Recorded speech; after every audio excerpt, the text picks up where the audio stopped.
Yeah, they did a server migration. A server migration is when they move the server from one physical machine to another. And then it breaks a bunch of stuff if I forget to click on the right things. Which I totally forgot to click on. Also, it feels like my frame rate is low. I'm seeing the encoder having trouble keeping up sign. Folding at home is paused. What could possibly be running in the background that would be killing the encoder? Let's just close every Chrome window. Off to a strong start on HermitCraft today. Woo-doo. Okay. Let's make sure we got the live event chat open. Welcome, Merchant of Chaos, in the Twitch chat. Are we actually live? I didn't actually verify that. Strong start to the stream. Once a week, we keep the VOD. And it teaches everybody. Everybody who's like, why isn't there VODs other days? I don't know. Have you seen the one from Saturday?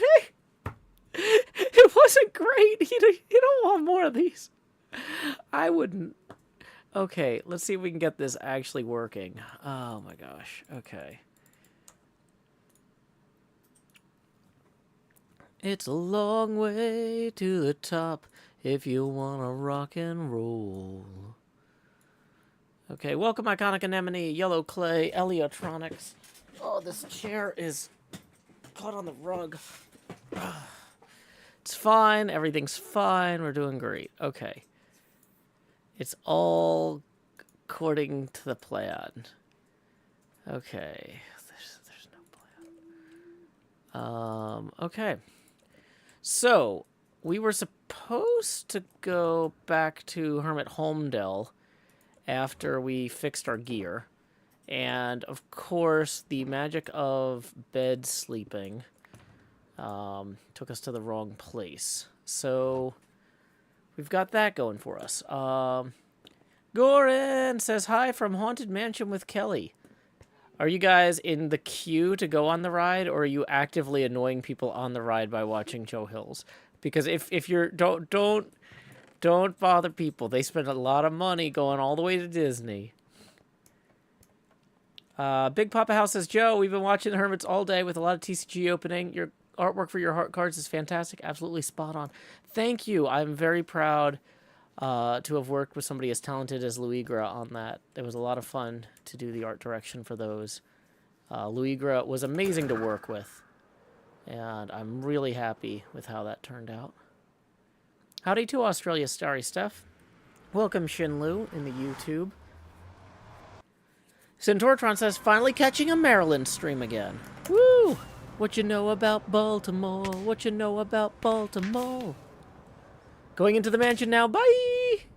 Try not to yell too loud, Goran, even though it's spooky. Say hi to the bride, says Badger. Whoa, whoa, whoa, whoa, whoa. Glad that had a lid on it.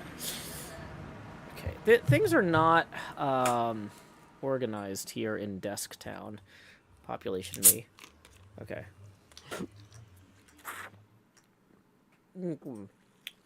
So when you knock over a beverage and go, oh boy, I'm glad the lid was closed on that, immediately opening the beverage, I just had to just like full like dipping beak bird this soda as it began to explode, but I got it all. Okay. So glad there's a VOD of this one. So glad. Okay. So, yeah. There we go. Putting that in my drink, cause... hey, Centauratron says we're down to 100 pages of book left in my copy. Centauratron, how many pages are in your copy? Because I have no idea where we are, like, in terms of... Since the chapters are variable length, and I'm reading it on Project Gutenberg, I have no idea where we are in terms of wrapping up. Okay. Big Papa House Says the full art Juppet has a smaller at Joe Hills in the bottom corner. It looks amazing. I think I know what you're talking about. Hold on, let me verify that. It's the one of me being pulled. Yeah. Well, it's not really the corner. Or wait, am I...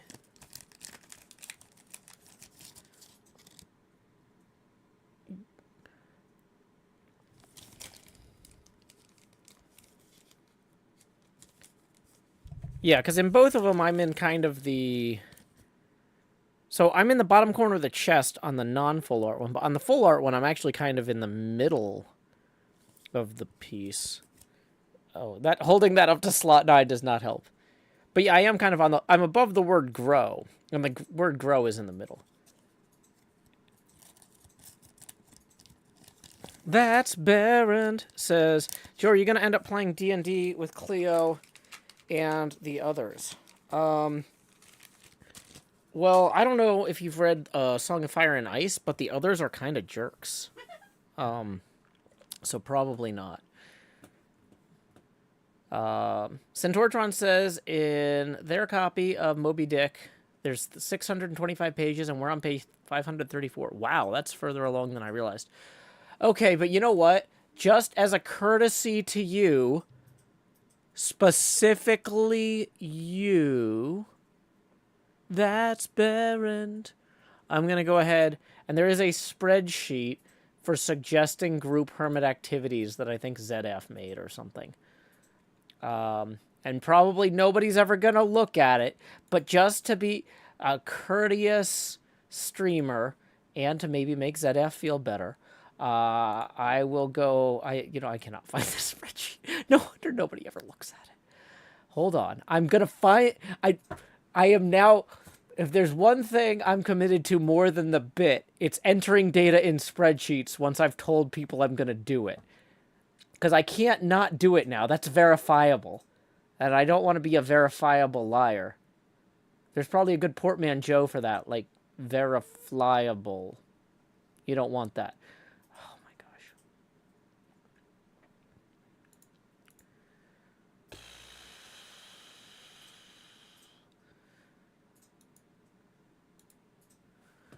Okay, so ideas.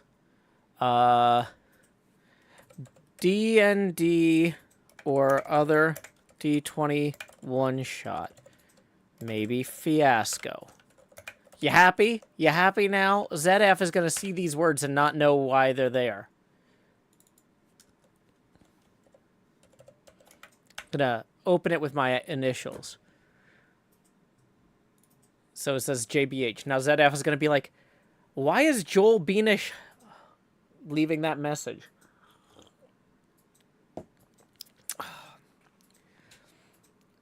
Yeah. Yeah, I hope you're happy.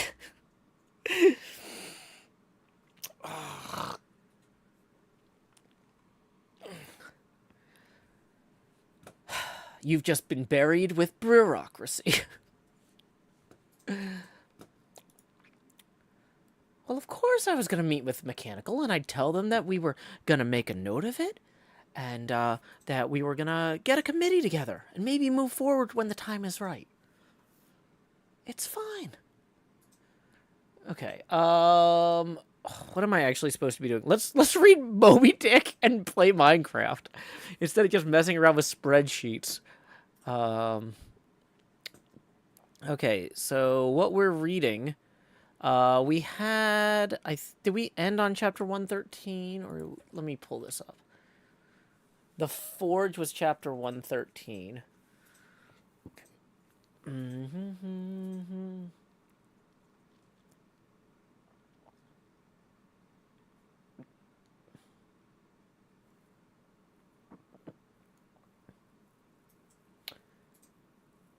I'm pretty sure that we read the Forge, but we didn't read the Glider, which was chapter 114. So. Uh-oh, sun's getting real low. Look away, me boys, look away, me boys, and by morning we'll be free. Wipe a golden tear from your mother, dear, and go hunt the white whale for me. Okay.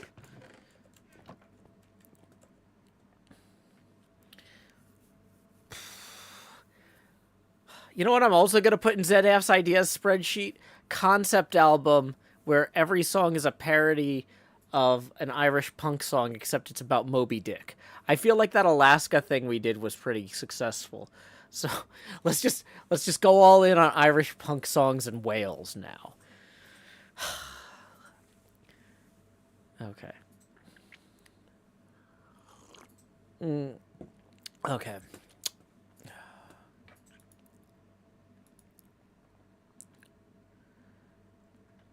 Kai Ferem says that would be fantastic. I'm not actually putting that in ZF's spreadsheet. Do not ask him about that.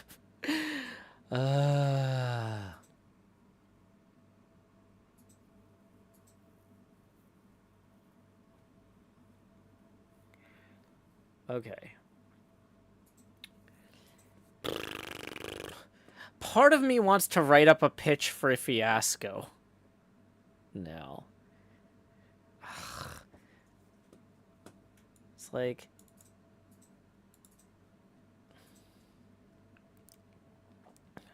I mean, I wrote down the words fiasco, but I think I need an actual pitch.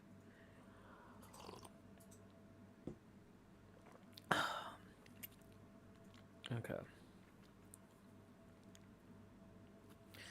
Man. Okay, this is... We are not getting this book read. I'll tell you that. Is the stream set up? Great question. We have not posted the tipping link. If you've never seen a Joe Hills stream before, tips are welcome via paypal.me/Joe Hills and YouTube Super Chat. We have not posted the what we're reading link. That's a crucial one to post.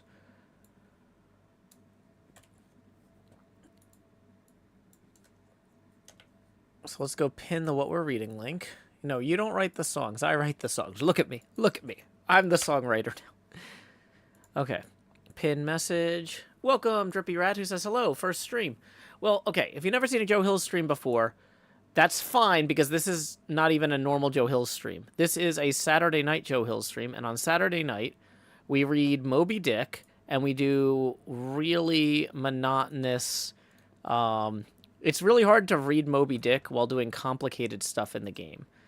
So, instead of working on complex stuff like the geometry for this project, we go and we do a bunch of mining and things like that. That's way easier. Does that make sense? Sunday afternoon here, says Merchant of Chaos. Well, enjoy living in a different time zone. Okay. So,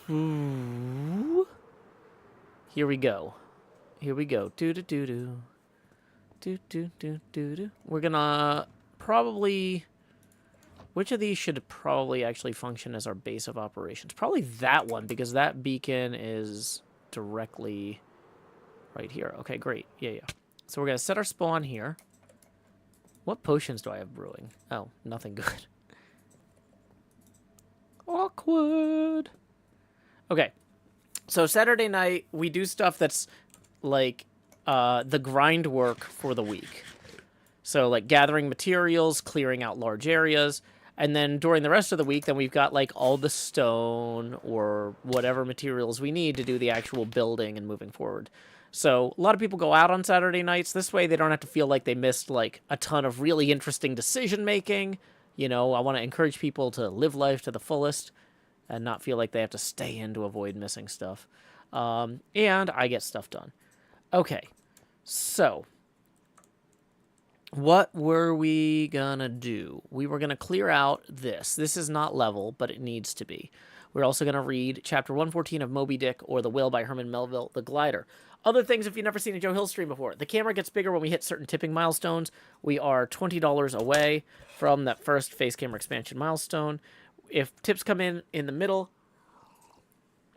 of a sentence, I don't necessarily interrupt that sentence. I don't necessarily interrupt that paragraph. I don't necessarily interrupt that chapter. So tips, normally, I would acknowledge almost immediately. During these reading streams, they kind of get punted until a good break in the action. If you've never seen Moby Dick before, it's the most science fiction story that's not technically science fiction. The author wrote the thing like a guy at a party on a cell phone is trying to tell you a story. And he's trying to tell you this story while he's looking stuff up on Wikipedia, and he's like also like showing you forum posts he wrote about like which whales are better than other whales. It's weird. It is a weird book. He describes a bunch of things that arguably don't actually exist in our culture for another 100 years. Like a few chapters ago, when he was getting a new leg made by the blacksmith, he was like, man, I wish Prometheus himself could make me a new leg. That'd be even better. Nah, wait, no, that'd be a waste. Prometheus is so good, I'd have him make me a giant mechanical suit, 50 feet tall. And he basically describes building a mech so he could fight Moby Dick while piloting a giant robot. And the carpenter who's making his new leg is just like, wait, what, sir? Like, okay, the captain of the ship is not supposed to be breathing down the carpenter's neck while he's working in the first place. And so it's like, okay, so the boss is here, and he's asking you a bunch of questions about what you're working on, because what you're working on is, like, his pet project. I mean, in this case, it's his leg. But, like, so you got the boss here, looking at everything you're doing, and then he's also, like, just brainstorming about inventing a new genre of robots fighting monsters in 1850. Okay? This book is all over the place. It's all over the place. Well, good luck with your college decisions there, Drippy Rat. Yeah, I only applied to 3 schools, and I only got into 2 of them. And the 2 I got into were kind of wildly different tiers from each other, so the decision was kind of made for me in advance when I only applied to 3 schools. But anyway. Hey, we got our first tip of the stream rolling in from Bonnie for 20, who says, thanks for being awesome. You're welcome for being generous. Thank you, Bonnie. Please direct your attention to slot 9, where I'm putting the hot in the hot bar, so I can say howdy, y'all. Crow Hills here, expanding as I always do in Nashville, Tennessee. Dee-da-dee-da-dee, dee-da-dee-da-dee, welcome, Sanji, as well. Welcome, everyone. Endercat, enjoy being at work and listening to the stream. Fun fact, in Cuba, they would pay lectors in the factories. Like, while people were working in factories, there would be lectors who would read about whatever was of interest to the workers. So, before there were podcasts, Cuba had people listening to articles and books and stuff. They didn't have tape recorders. I mean, the concept of tape recording had been invented, but it wasn't, like, affordable for everybody. But yeah. So, I think that's pretty cool. So I'm happy that I can be part of that oral tradition of being some random guy who talks while you're working. Okay. Joju says, Moby Dickus Whale-Vangelion. And Centauratron says, Moby Dickens, The Whale Before Christmas. Or The White Before Christmas.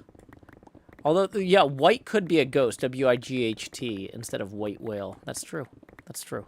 Okay, so I think we are basically, we've done all the preamble. Or, wait, have we? We the people, in order to form a more perfect union, establish justice and ensure domestic tranquility, provide for the common defense, promote the general welfare, and secure the blessings of liberty to ourselves and our posterity, do ordain and establish this Constitution of the United States of America. Okay, done. We've done the preamble. Next, Moby Dick, Chapter 114, The Glider. Ooh. Penetrating further into the heart of the Japanese cruising ground, the Pequod was soon all astir in the fishery. Often, in mild, pleasant weather, for 12, 15, 18, and 20 hours on a stretch, they were engaged in the boats, steadily pulling, or sailing, or paddling after the whales. Or, for an interlude of 60 or 70 minutes, calmly awaiting their uprising, though with but small success for their plans.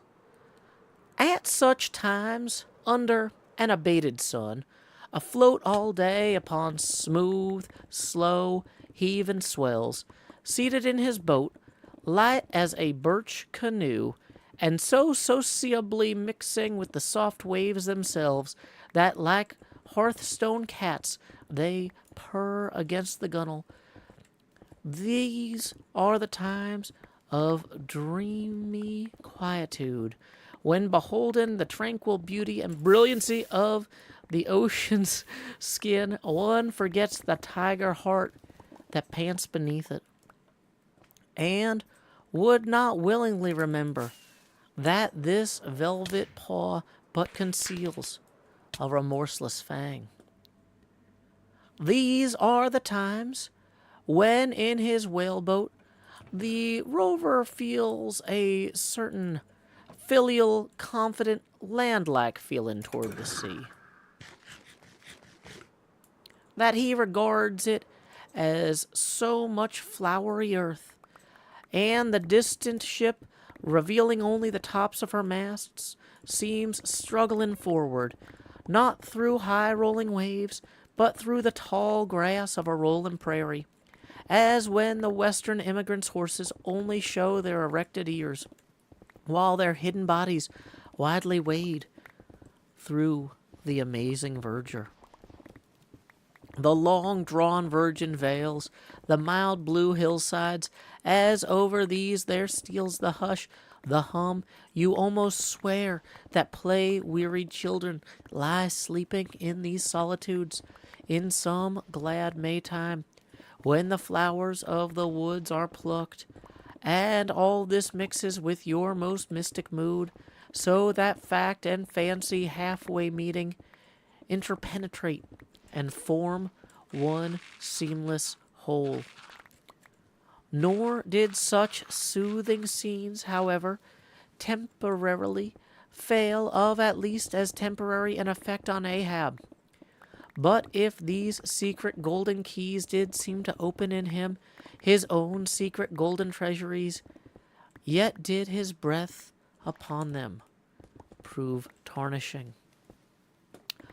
Oh, grassy glades, O vernal endless landscapes in the soul, in ye, though long parched by the dead drought of earthy life, in ye men yet may roll like young horses in new morning clover, and for some few fleeting moments feel the cool dew of life immortal on them.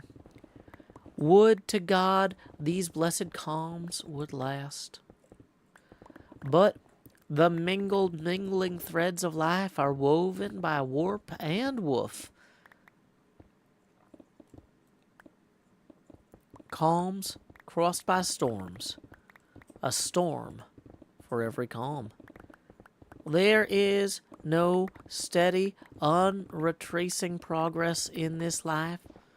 We do not advance through fixed graduations, and at the last one pause, though through infancy's unconscious spell, boyhood's thoughtless face, adolescence doubt, the common doom, then skepticism, then disbelief, resting at last in manhood's pondering repose of if.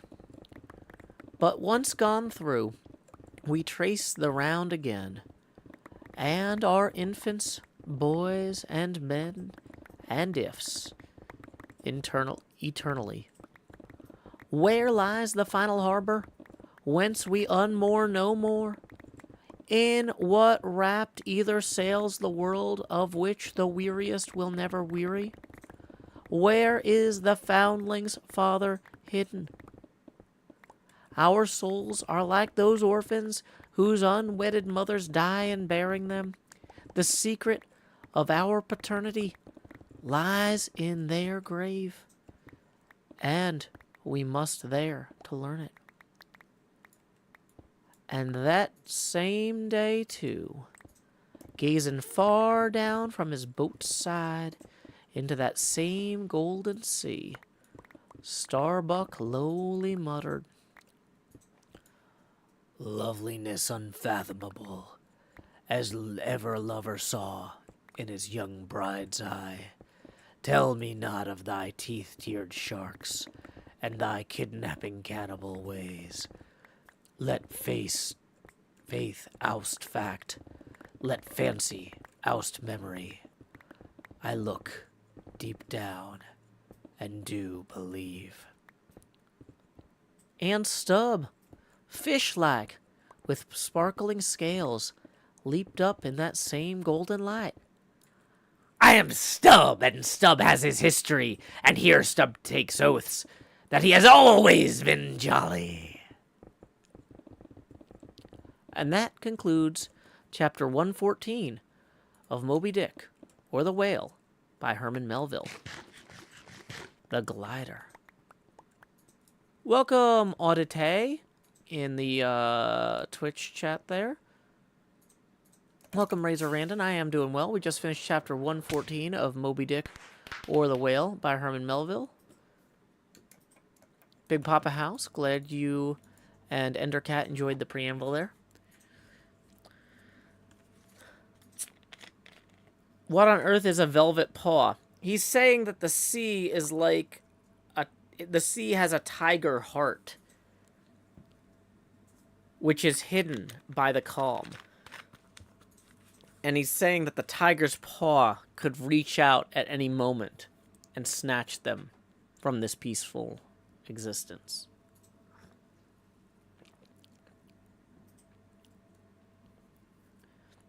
But welcome, Jacqueline Thomas. I'm glad that you decided to stop by. We are doing the Saturday night Moby Dick read and grind. We are reading Moby Dick and we are grinding on the HermitCraft server, doing all that not inventory management, resource gathering, terrain clearing, stuff like that wouldn't necessarily make sense in the middle of an episode. Mailman Dave says, I'm still on Gundam Whale. Fair enough. Welcome, Princess Leia, in the Twitch chat. Okay. Just as a reminder, as we complete that chapter, we are $20 away from the next face camera expansion milestone. Tips are welcome via paypal.me/JoeHills and YouTube Super Chat. So, that chapter literally was about the calm, presumably before the storm. He goes out of his way to mention, don't forget that every calm has its storm. I wish we could stay here forever in this moment. This is just one nice day. Everybody's chilling. Everybody's just enjoying the beauty and the majesty of the sea and able to relax a little bit.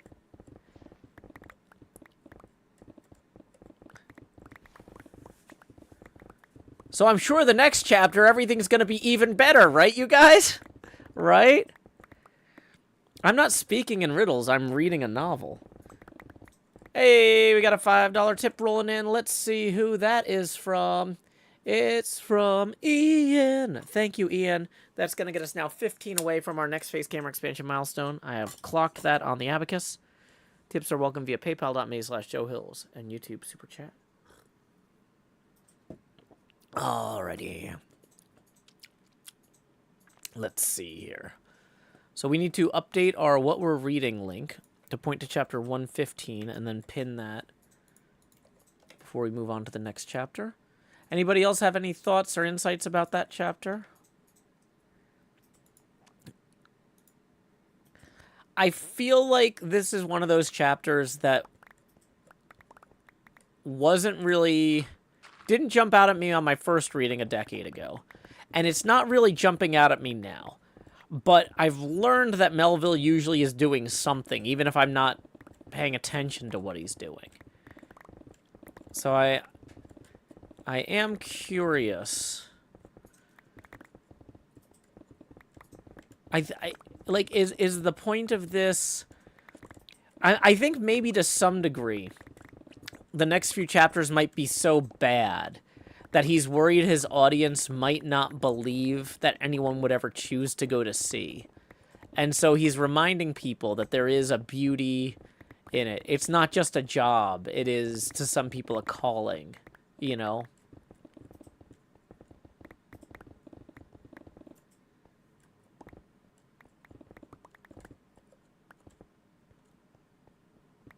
Centauratron says, I had a hard time finding chapter 111 last week because you don't normally read when other hermits are around. I know, that was the first time Scar's ever actually been here.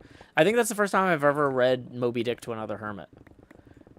And it was, unfortunately, not, like, the best chapter. I wish it had been the Gundam Prometheus robot chapter. Man, that would have been great. But Stub is the name of the second mate. Starbuck is the first mate, Stub is the second mate, and Flask is the third mate. That's why he had a different voice.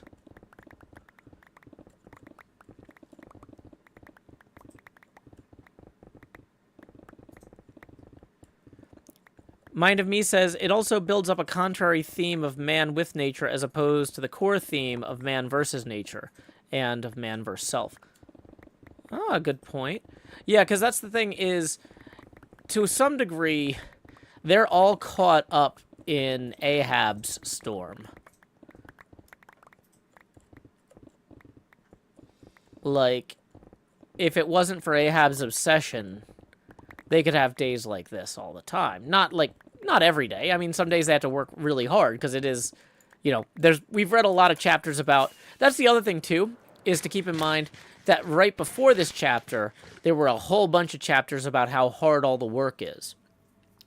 And, like, describing all sorts of different tasks for, like, even after you capture a whale, here's all this other nonsense you have to do. I mean, it's not nonsense, it's the job. But, like, so it's also possible that, you know, he wanted to make sure that readers didn't, like, completely just go, like, you know what, I can't believe anybody would want to do this. Like, let's just, you know, I'm just done. Or whatever. Dang it, I left my tools at the other one. Why is if capitalized? What does that mean? I think he's using that as for emphasis. Kind of like, you know, when people start second-guessing themselves. Like, once you become an adult, he's saying, you can't just let things ride. You're constantly like, well, what if this? What if that? What if this? What if that? And that might not be true of all adults, but I think that's something that Melville is maybe projecting. That's...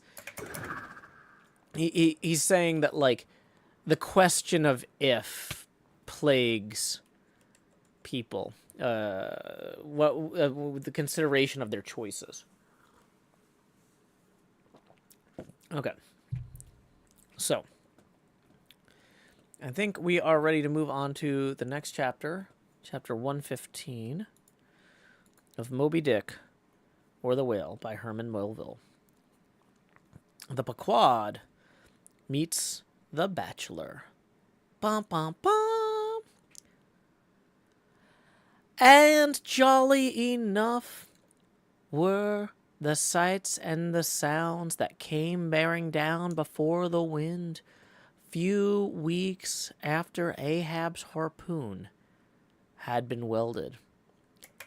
It was a Nantucket ship, the Bachelor, which had just wedged in her last cask of oil and bolted down her bursting hatches, now, in glad holiday apparel, was joyously, though somewhat vaingloriously, sailing round the widely separated ships on the ground, previous to pointing her prow for home. The three men at her masthead were long streamers of narrow red bunting at their hats. From the stern, a whaleboat was suspended, bottom down, and hanging captive from the bowsprit was seen the long lower jaw of the last whale they had slain. Signals, ensigns, jacks of all colors were flying from the rigging on every side. Sideways, lashed in each of her three basketed tops, were 2 barrels of sperm, above which, in her topmast crosstrees, you saw slender breakers of the same precious fluid, and nailed to her main truck was a brazen lamp. As was afterwards learned, the Bachelor had met with the most surprising success. All the more wonderful, for that while cruising in the same seas, numerous other vessels had gone entire months without securing a single fish. Not only had barrels and beef and bread been given away to make room for the far more valuable sperm, but additional supplemental casks had been bartered for from the ships she had met, and these were stowed along the deck and in the captain's and officers' staterooms. Even the captain's table itself had been knocked into kindling wood, and the cabin mess dined off the broad head of an oil butt, lashed down to the floor for a centerpiece. In the forecastle, sailors had actually caulked and pitched their chests and filled them. It was humorously added that the cook had clapped a head on his largest boiler and filled it, the steward had plugged his spare coffee pot and filled it, that the harpooneers had headed the sockets of their iron and filled them, that everything indeed was filled with sperm, except the captain's pantaloons pockets, and those he reserved to thrust his hands into, in self-complacent testimony of his entire satisfaction. As this glad ship of good luck bore down upon the moody Pequod, the barbarian sound of enormous drums came from her forecastle, and drawing still nearer, the crowd of her men were seen standing round her huge tripods, which, covered with parchment-like poke or stomach skins of the blackfish, gave forth a rather loud roar to every stroke of the clenched hands of the crew. On the quarterdeck, the mates and harpooneers were dancing with the olive-hued girls who had eloped with them from the Polynesian Isles, while suspended in an ornamented boat, firmly secured aloft between the foremast and the mainmast.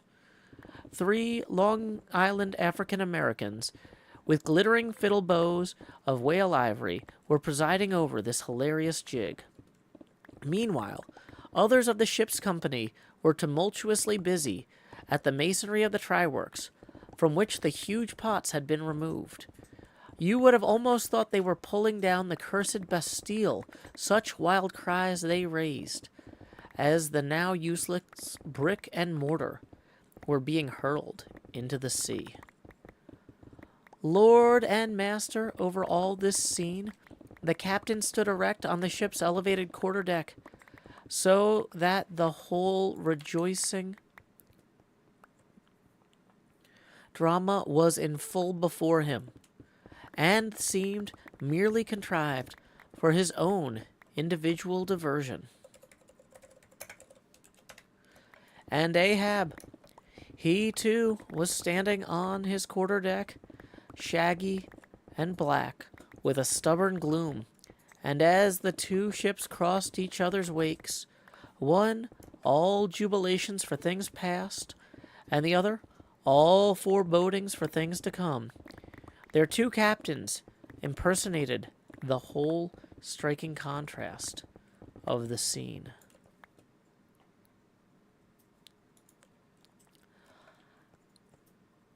"Come aboard! Come aboard!"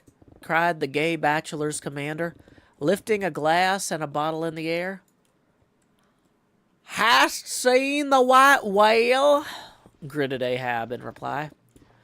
"No, only heard of him. Don't believe in him at all," said the other good-humorously. "Come aboard!" "Thou art too damned jolly. Sail on. Hast lost any men?" "None to spake of. 2 islanders, that's all. But come aboard, old hearty. Come along. I'll soon take that darkness from your brow. Come along, will ye? Merry's the play. A full ship and homeward bound."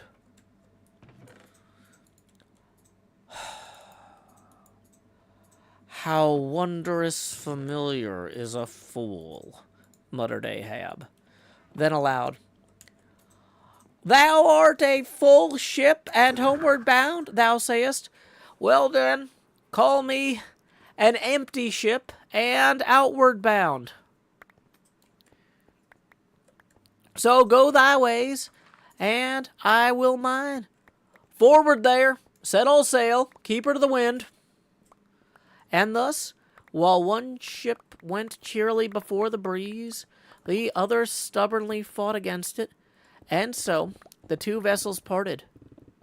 The crew of the Pequod, looking with grave, lingering glances toward the receding bachelor, but the bachelor's men never heeding the gaze for the lively revelry they were in.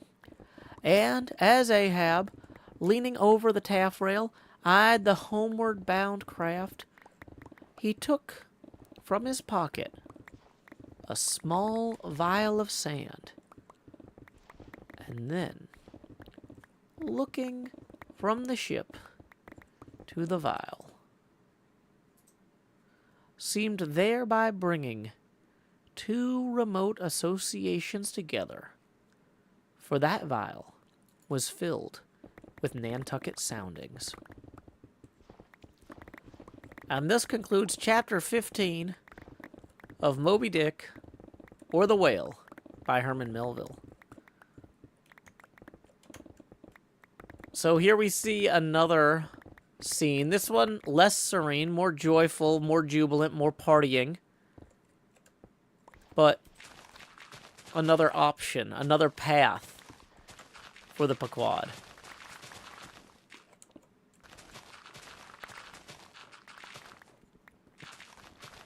Anybody have any thoughts on Chapter 115 they'd like to share? While we wait for those to roll in, just as a reminder, tips are welcome via paypal.me/JoeHills and YouTube Super Chat. Welcome back, 87 Goats.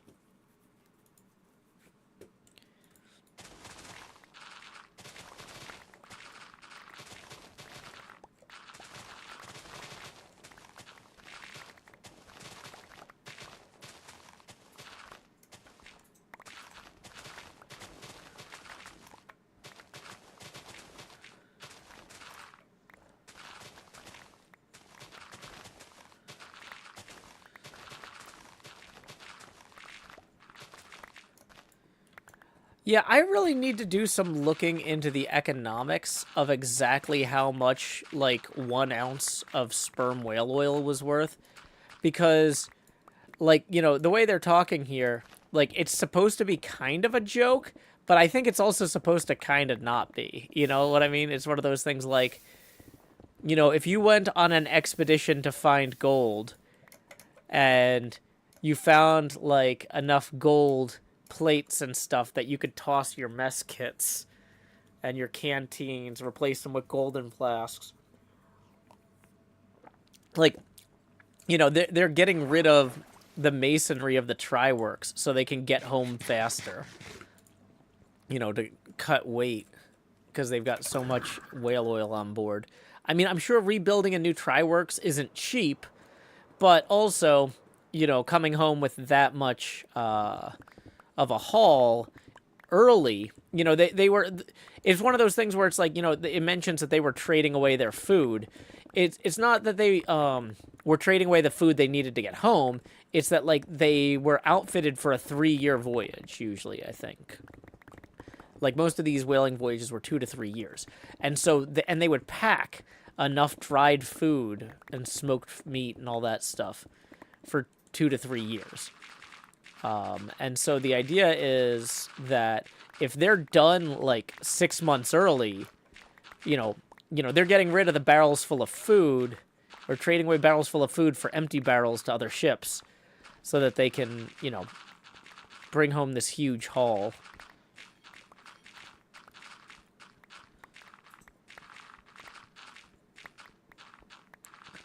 I've never worked anywhere that you could get ahead. If that makes any sense. Like, I've never worked somewhere that you could be like, we got 3 years worth of work done in 2.5. So let's all take home a huge bonus and not work for 6 months. That must be wild. That must be an incredible feeling for those sailors.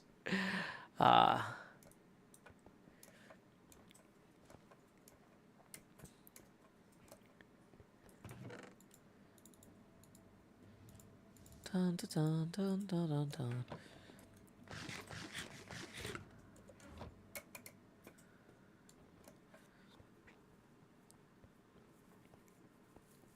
But yeah, the idea that they've got, like, a lit lantern with barrels attached to the mast too. That's just continuously burning to show off, like, woo, we did it. Mind of Me says, I mean, on the other hand, they are on the job 24/7 for months. Yeah, I know, right? But, like, that means getting done 6 months early is an even bigger deal because of how hard you would have had to work in those 6 months. Like, normally the only... in 1856, Centauratron says sperm oil was $1.77 per gallon. Okay, now the question is that at the density that it comes off the ship, or is that diluted? And also, what is $1.77 in 1856 dollars in modern dollars?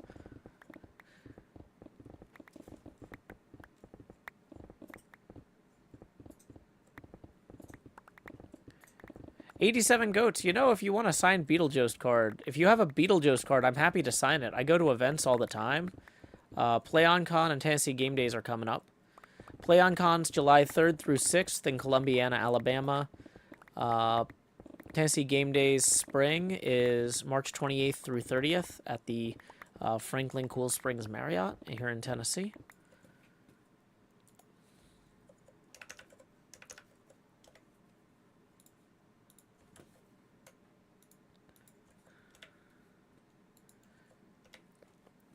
Welcome, Bluffiz. Glad you could join us. PlayOnCon has not updated their website yet with the 2025 dates. They just sent a message out on Discord saying that tickets would go on sale in mid-February. If I ever fly to California, let you know. I cannot afford that. But if it does, if I ever can afford it, it would go up on joehills.net/soon, because not only is my stream schedule there, but also my upcoming appearances. I am kind of jealous because, not really jealous, but I was reading, though, Ben Patton is doing a bunch of events at Gallifrey 1 next week in Los Angeles. So if you're a big Doctor Who fan, like, the guest list is, like, crazy.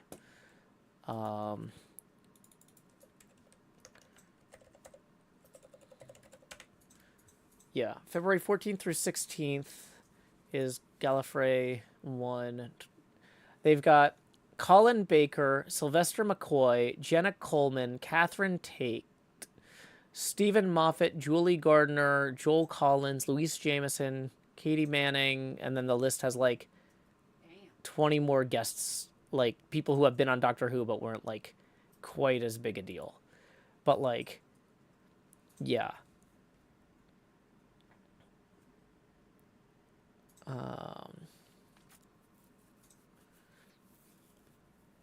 Yeah, Nicola Bryant, who played Perry Brown, Wendy Padbury, Fraser Hines, Michelle Greenridge, who played Millie Gibson's mom in the latest series, Susan Twist of S Triad Technologies, Mark Shepard, who played Canton Everett Delaware in The Impossible Astronaut and Day of the Moon. And he was also in Supernatural, apparently. Alex McQueen. Man, I'm just, like I said, yeah, if I could afford to go to, my point is, if I could afford to go to California, I would totally be, even if I'm not going to Minecraft events, I'd be going to other events, and I'd be like, hey, if you see me at this event, or hey, I'll tweet when I'm going to be available to sign cards, you know, we can just hang out. But, real quick, Derek, tips 10. Thank you very much, Derek. That gets us 5 away from the next Face Camera expansion milestone. Big Papa House says, Joe, have you picked a book to read after Moby Dick? No. It's my policy to not pick a book while reading a current book. And in fact, there will be a multi-week, if not multi-month, no-book Saturdays to make sure that I don't jump into something too fast. So, not only have I not chosen a book yet, but I won't have selected a book by the time we finish Moby Dick either. So don't expect that announcement anytime soon. It's roughly $65 a gallon. in today's money, says Centauratron. Okay, so $65 a gallon is pretty good. Can we make suggestions once you're done? I mean, you can make suggestions whenever, but that doesn't... I'm not going to pick right now.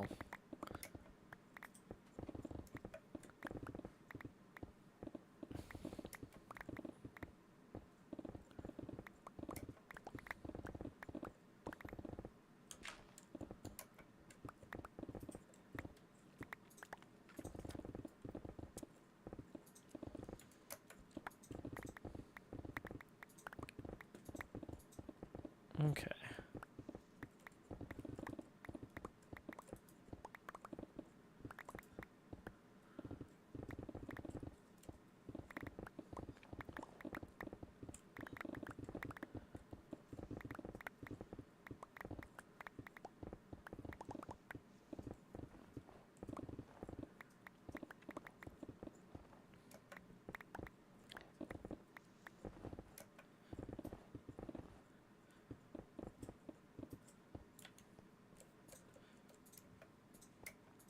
Okay, so let's go ahead. We're going to want to swap out our pickaxe and free up some inventory space here.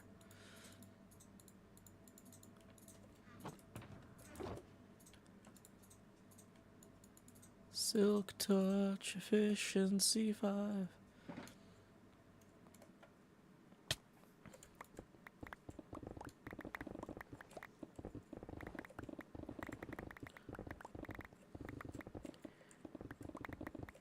Okay.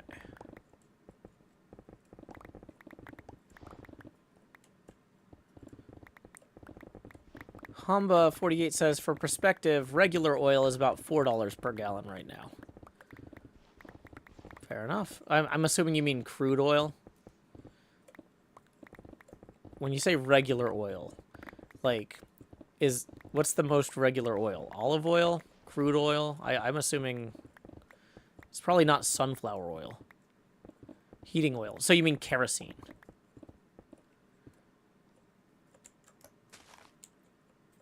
Which oil is heating oil?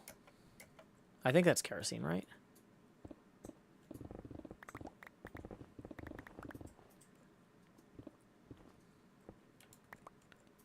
I mean, all oil is heating oil if you believe in yourself.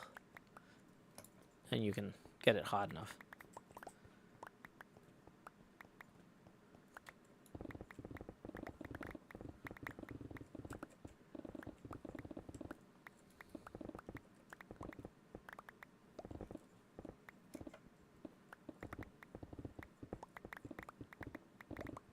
Okay, it looks like the sun's getting real low, so we might need to head back to lay our heads down and dream. Dee dee dee dee dee dee. Okay.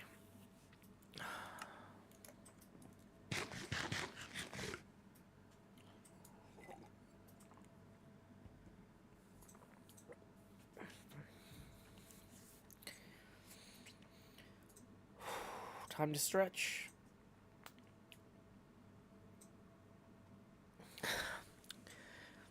With nothing more than a fire hazard in a dream. Okay, we need to get the what we're reading link updated here. Chapter 116.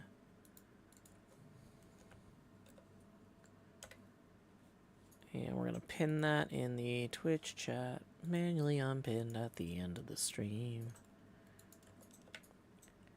Pin! I've pinned it. I don't know why I said that the way Ponyo says ham. Pin! Ponyo loves ham! Okay. So let's go ahead and we're going to remove some blocks over here. Where is that cut going to actually go? Oh boy, that cut needs to continue all the way out around there. This is a whole thing. Intrusive Thought says, do you ever check the stuff people tag you in on Tumblr? Yeah, constantly. I was literally just about to do that right now instead of reading your message, but then I decided to do that in the other order.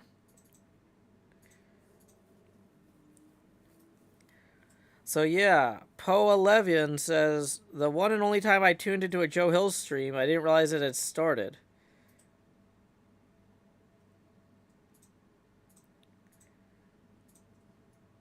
Okay, people are saying they're delightfully surprised. Crow Quiet has a nice little, coolest card photo. Yeah. We are going to report that material. Report post. That one's not okay.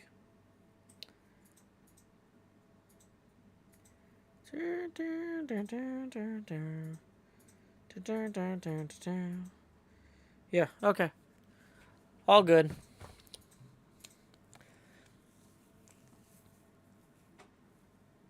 Okay. Welcome, Glass and Pane. Glad you could enjoy a live stream on this live streaming service of all places. Who knew? Okay.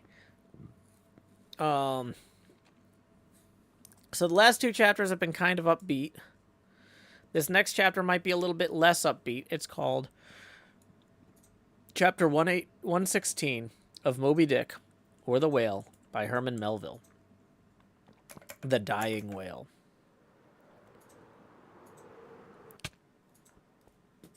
Not seldom in this life, when, on the right side, fortune's favorites sail close by us, we, though all adroop before, catch somewhat of the rushing breeze, and joyfully feel our bagging sails fill out. So seemed it with the Pequod. For next day, after encountering the gay bachelor, whales were seen and 4 were slain, and one of them by Ahab. It was far down the afternoon when all the spearings of the crimson fight were done, and floating in the lovely sunset sea and sky, sun and whale, both stilly dried together.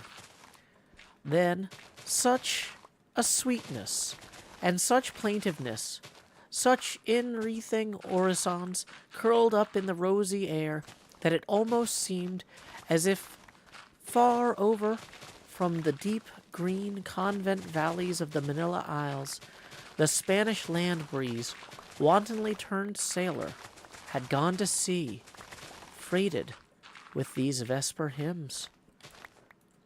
Soothed again, but only soothed to deeper gloom, Ahab, who had sterned off from the whale, sat intently watching his final wanings from the now tranquil boat. For that strange spectacle, observable in all sperm whales dying, the turning sunwards of the head, and so expiring, that strange spectacle, beheld of such a placid evening, somehow to Ahab conveyed a wondrousness unknown before. He turns and turns him to it. How slowly, but how steadfastly, his homage rendering and invoking brow with his last dying motions, he, too, worships fire. Most faithful broad baronial vassal of the sun, oh, that these two favoring eyes should see these two favoring sights. Look! Here, far waterlocked beyond all hum of human weal or woe, in these most candid and impartial seas, where to traditions no rocks furnish tablets, where for long Chinese ages the billows have still rolled on speechless and unspoken to, as stars that shine upon the Niger's unknown source, here, too, life dies sunwards, full of faith. But see, no sooner dead than death whirls round the corpse, and it heads some other way. O thou dark half of nature, who of drowned bones hast builded thy separate throne somewhere in the heart of these unverdured seas, thou art an infidel, thou queen, and too truly speakest to me in the wide slaughtering typhoon, and the hushed burials of its after calm. Nor has this thy wail sunwards turned his dying head, and then gone round again, without a lesson in me. O trebly hooped and welded hip of power, O high aspiring rainbow jet, that one strivest, this one jettest all in vain. In vain, O whale, dost thou seek intercedings with yon all-quickening sun, that only calls forth life, but gives it not again. Yet dost thou, darker half, rock me with a prouder if a darker faith. All thy unnameable imminglings float beneath me here. I am buoyed by breaths of once living things, exhaled as air, but water now.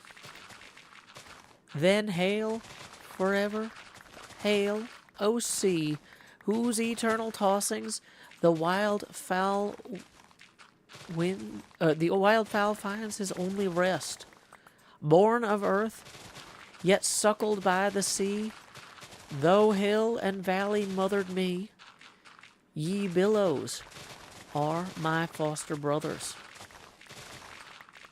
And that concludes chapter 116 of Moby Dick, or The Whale, by Herman Melville.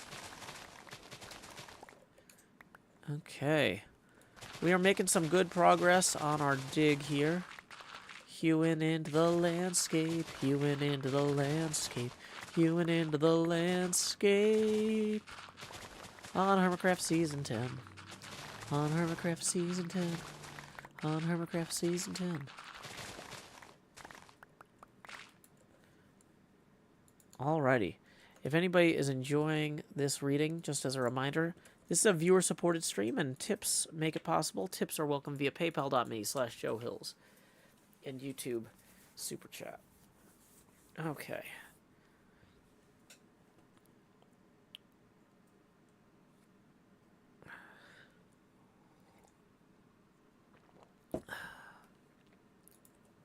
So, let's see. We are 1 hour in, and we've already read 3 chapters. These have not been particularly long chapters thus far.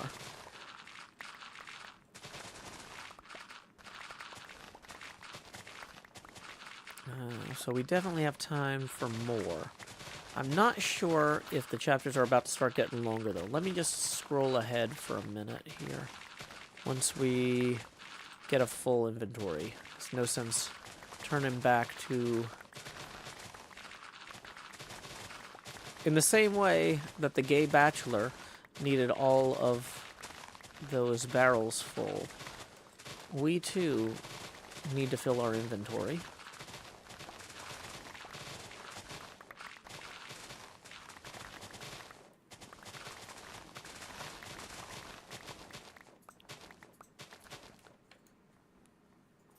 So, Centortron says, Ishmael says they killed 4 whales that evening. Assuming they were large whales and they were able to recover all the oil, that would be a haul of $128,000 in modern money. Interesting. Wait, or is that in modern money or is that in their money? That...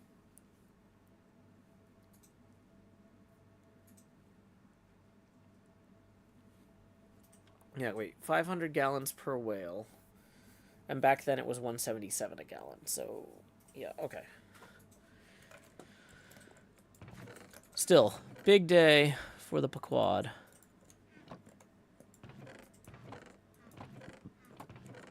Now, I'm imagining there's some logistical issues with harvesting that many whales at once, because that's a lot of whales. Yeah, that's the adjusted for inflation number. Okay.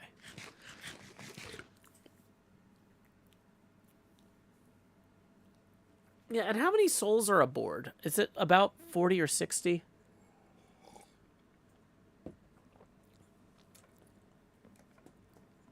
If I had 40 people working for me and we pulled in $128,000 a day, that would be enough?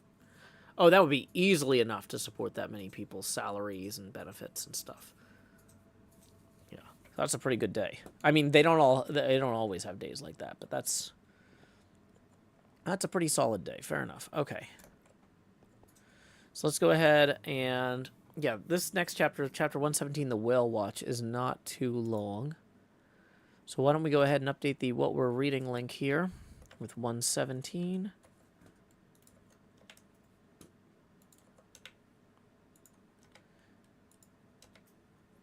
Pin that in the YouTube chat. Replace the pinned message.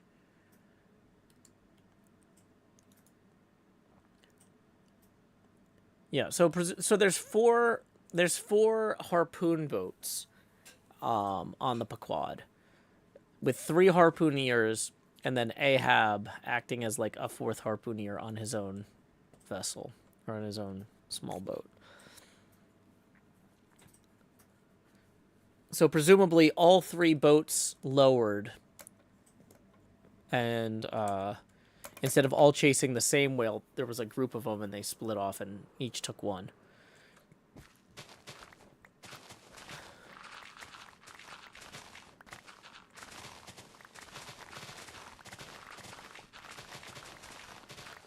So chapter 117 of Moby Dick, or The Whale, by Herman Melville.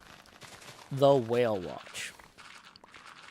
The 4 whales slain that evening had died wide apart, one far to windward, one less distant to leeward, one ahead, one astern. The last 3 were brought alongside ere nightfall, but the windward one could not be reached till morning, and the boat that had killed it lay by its side all night, and that boat was Ahab's. The waif pole was thrust upright into the dead whale's spout hole, and the lantern hanging from its top cast a troubled, flickering glare upon the black, glossy back, and far out upon the midnight waves, which gently chafed the whale's broad flank, like soft surf upon a beach. Ahab and all his boat's crew seemed asleep, except the Parsee, who, crouching in the bow, sat watching the sharks that spectrally played round the whale and tapped the light cedar planks with their tails. A sound like the moaning in the squadrons over asphaltites of unforgiven ghosts of Gomorrah ran shuddering through the air. Startled from his slumbers, Ahab, face to face, saw the Parsee, and hooped round by the gloom of night. They seemed the last men in a flooded world.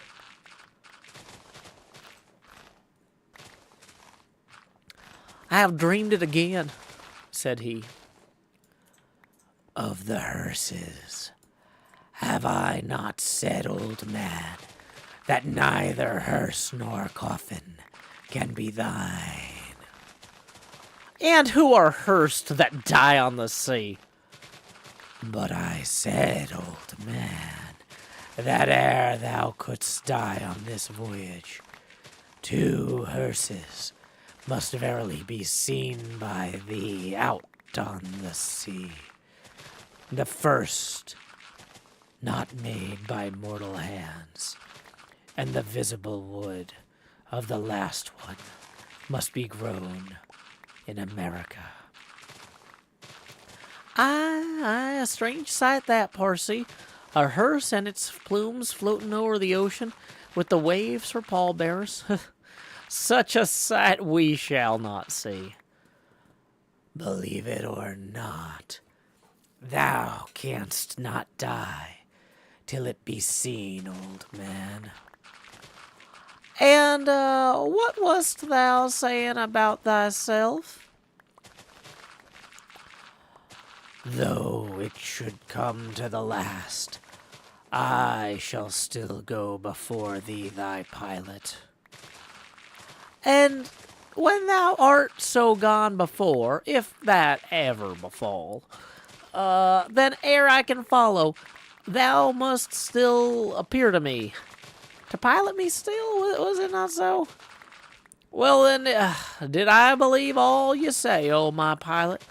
I have here 2 pledges that I shall let yet slay Moby Dick and survive it.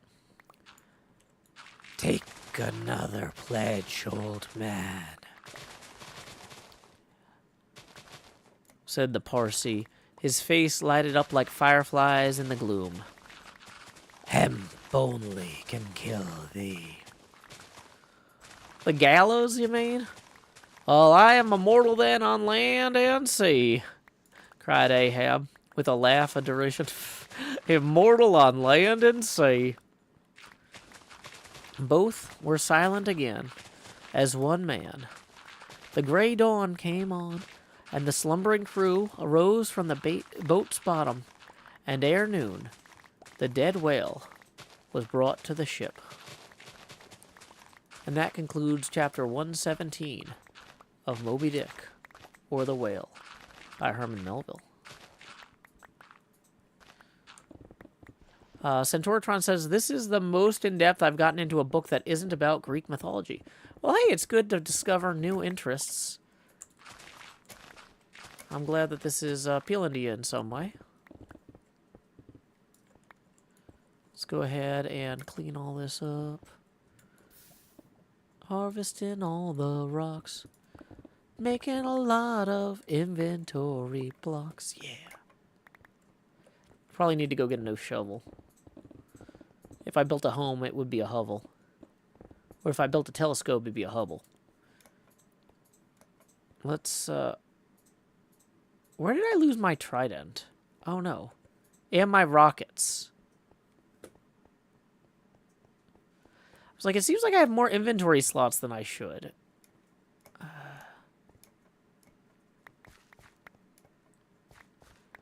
Okay, well, hopefully I left it over here. Yep, trident. Don't know where the rockets went.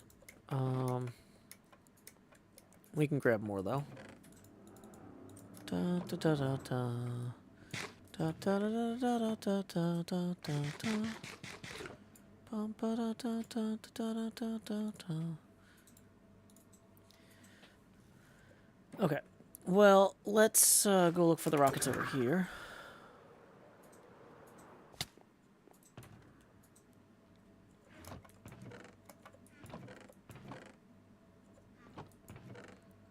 Bum bum ba dum bum bum bum bum ba dum bum bum ba da ba da ba da da da da da da da da da da da da bum bum bum bum bum bum bum bum bum bum bum bum bum. Okay, we have leftover rockets from our previous work over here, so we'll just head that way. Okay. Okay, let's grab some more snacks, too. We don't need, like, a whole bunch of rockets. We just need enough to get by. Yeah, that should be fine.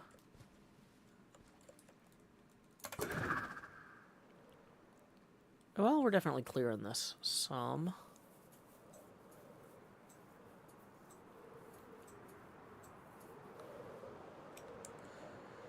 Ba-bum, ba-bum, ba-bum, ba-bum, ba-bum.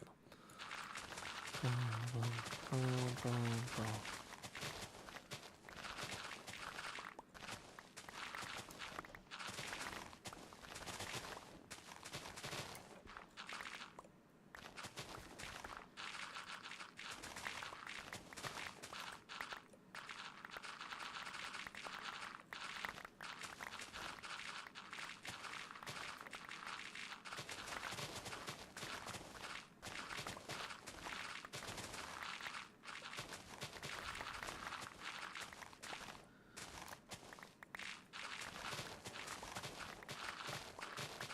Okay, sun's getting low.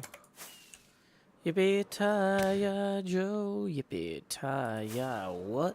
Like the cowboys say. Says who now? Yippee-ki-yo.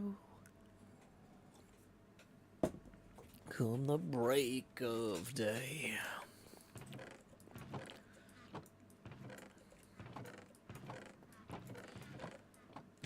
Ever since I was a young boy, I played the silver ball. La dun dun dun dun dun dun dun dun dun dun dun. I don't see nothing like it. Any amusement hall. This guy in a Who song sure plays a mean pinball. Dun dun dun dun dun dun dun dun dun dun.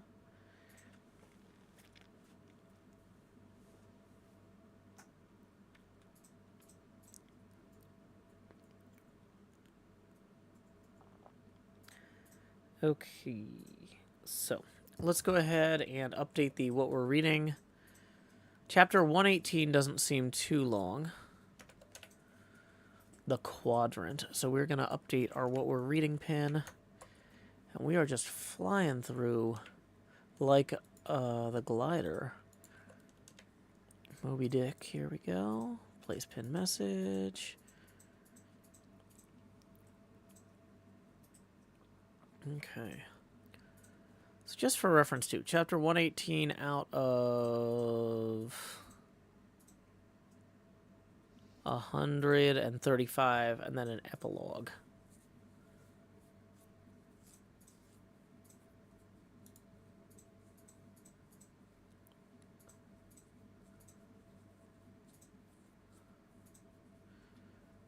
Okay, looking at it, chapter 119 is actually kind of long, the candles. So yeah, we're going to read 118 tonight, and then 119 we're going to save for next week, because that's definitely going to be its own whole thing. Let's set this link to manually unpin at the end of the stream. Okay. Chapter 118 of Moby Dick, or the Whale, by Herman Melville. The Quadrant. Quadrant. The season for the line at length drew near, and every day when Ahab, coming from his cabin, cast his eyes aloft, the vigilant helmsman would ostentatiously handle the spokes, and the eager mariners quickly run to the bracers, and would stand there with all their eyes certainly fixed on the nailed doubloon, impatient for the order to point the ship's prow for the equator.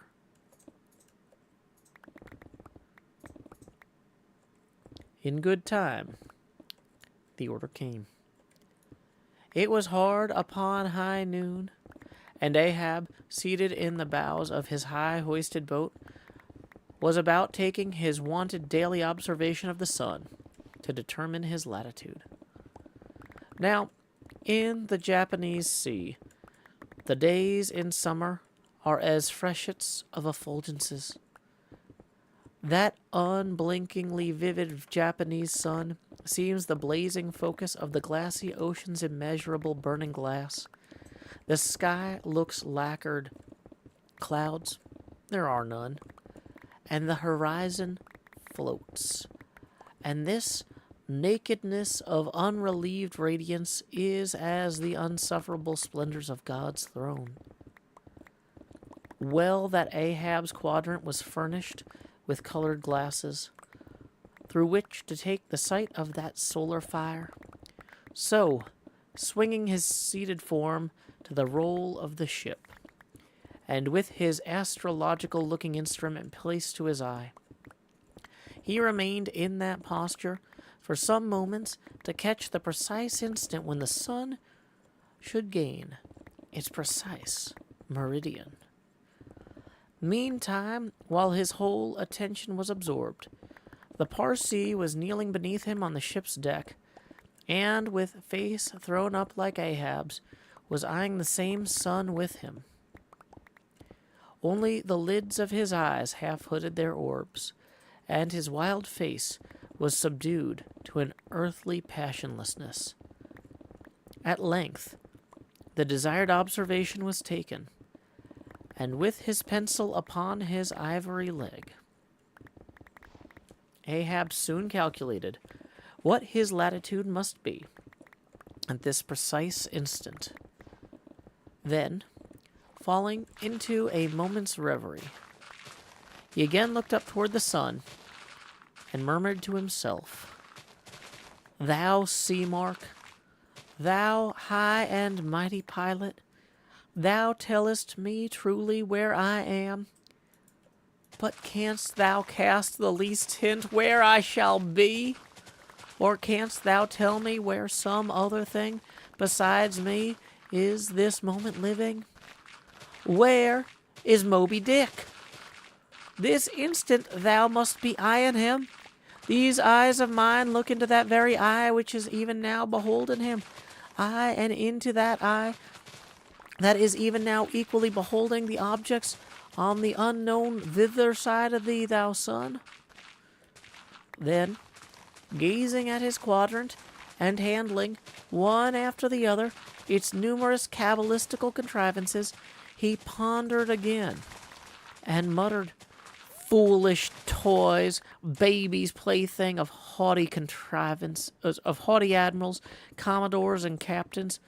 The world brags of thee, of thy cunning and might. But what after all canst thou do but tell the poor, pitiful point where thou thyself happenst to be on the wide planet?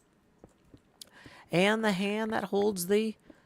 No, not one jot more. Thou canst not tell where one drop of water or one grain of sand will be tomorrow noon, and yet with thy impotence thou insultest the sun, science. Curse thee, thou vain toy, and cursed be all the things that cast man's eyes aloft to that heaven, whose live vividness but scorches him, as these old eyes are even now scorched with thy light. O sun, level by nature to this earth's horizon, are the glances of man's eyes not shot from the crown of his head, as if God meant him to gaze on his firmament?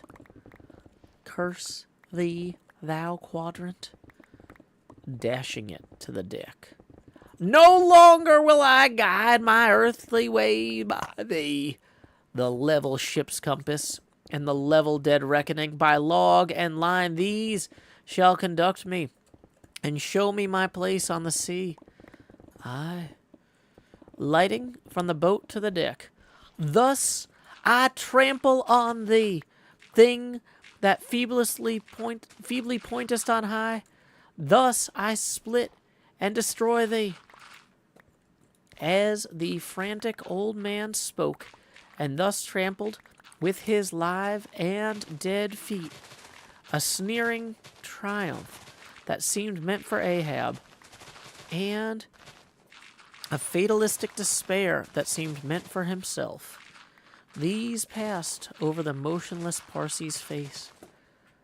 Unobserved, he rose and glided away,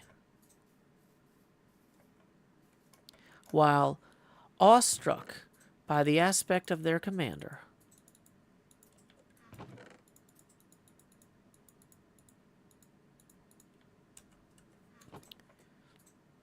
the seamen clustered together on the forecastle, till Ahab, troubledly pacing the deck, shouted out, "To the braces! Up helm! Square in!" In an instant the yard swung round, and the ship half-wheeled upon her heel. Her three firm-seated, graceful masts, erectly poised upon her long-ribbed hull, seemed as three Herati pirouetting on one sufficient steed. Standing between the knightheads, Starbuck watched the Pequod's tumultuous way, and Ahab's, as he went lurching along the deck.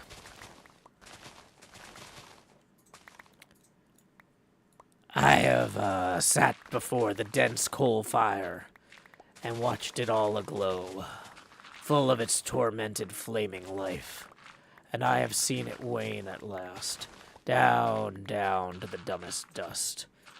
Old man of oceans, of all this fiery life of thine, what will at length remain but one little heap of ashes? Aye, cried Stubb, but sea coal ashes, mind ye, that Mr. Starbuck sea coal, not your common charcoal.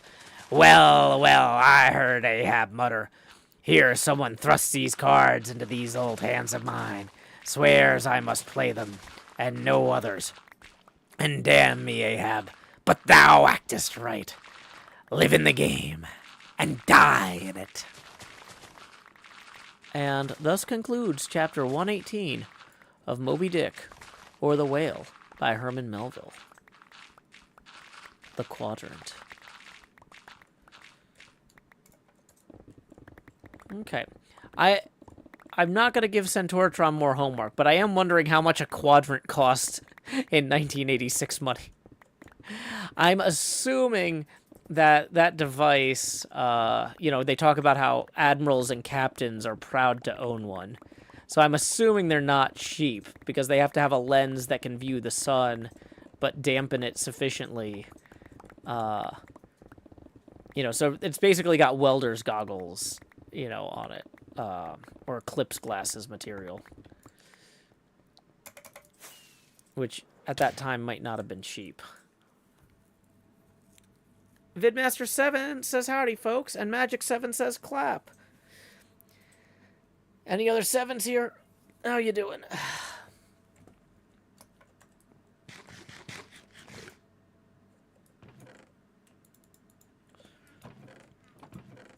Bum bum bum bum bum bum bum bum bum bum bum bum. We're just unloading all the gear over here. Placing all the blocks, getting rid of them rocks. Okay, so this part is going to mirror how that over there comes together. Yeah. I'm feeling good about this. Okay.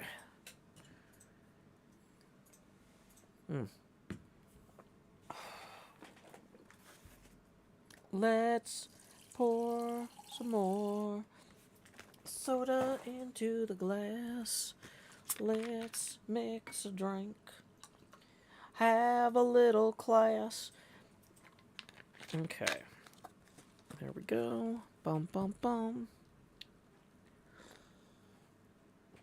Okay. Let's see. We got a lot of rocks left to remove here. And spiders. Spiders to remove here. Maybe we'll just give them a wide wander. Are there creepers as well? Usually if there's spiders about, that means there's probably creepers that spawn too. Any creepers want to help me blow all this up? Be a huge time saver. So yeah, just for anybody watching the VOD, at this point we definitely don't have time to read Chapter 119 tonight, so you can skip to the next VOD. Those of you watching in the present, just as a reminder, tips are welcome via paypal.me/JoeHills and YouTube Super Chat. It's a viewer-supported stream, and we are $5 away from our second face camera expansion milestone. Okay. Tips are welcome via paypal.me/JoeHills and YouTube Super Chat. Okay. So it looks like this chapter, we're seeing the ship is having relatively good luck. Everything seems to be going pretty well. But Ahab is just getting more and more impatient. Like, it'd be one thing if their luck was terrible, and he was like, well, I'm never going to be able to be a good captain again until I kill Moby Dick. This is going to haunt me that I lost my leg to this whale and I haven't captured him. I need to break this bad luck streak. But no, it seems like what they're doing is fine. But he's just, what do they call him? Monomaniacal.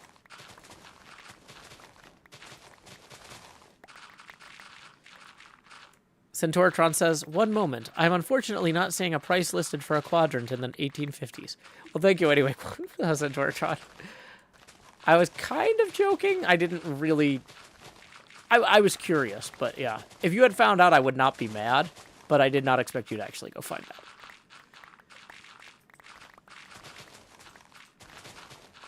Okay.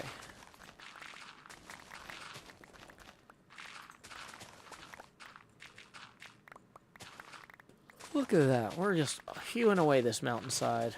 More of a hillside at this point. We've got most of the highlands completely gone.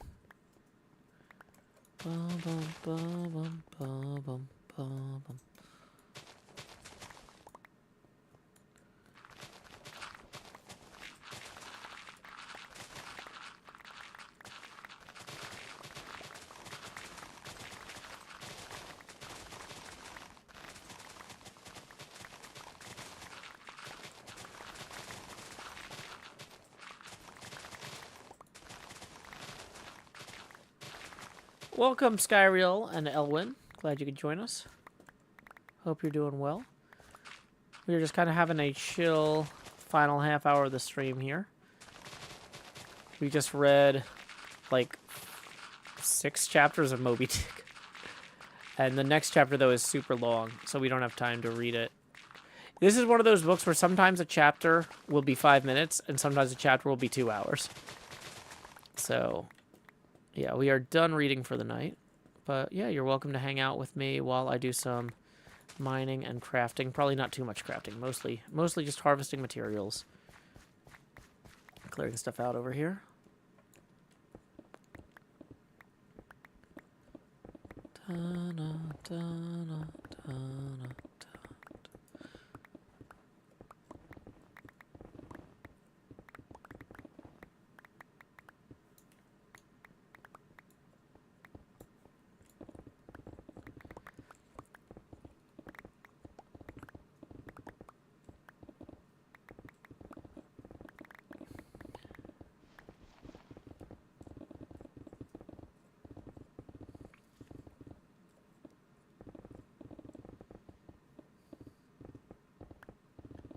Alrighty, have a good night. Okay, so we got a lot of blocks harvested. Dun, dun, dun, dun,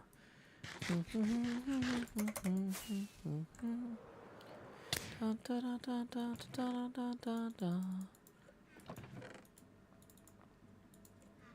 Oh, you know what we actually should have been doing this whole stream, and there's still time, is I should have been building pillars of deep slate and then turning them into cobbled deep slate. That's actually something that we significantly need a lot of.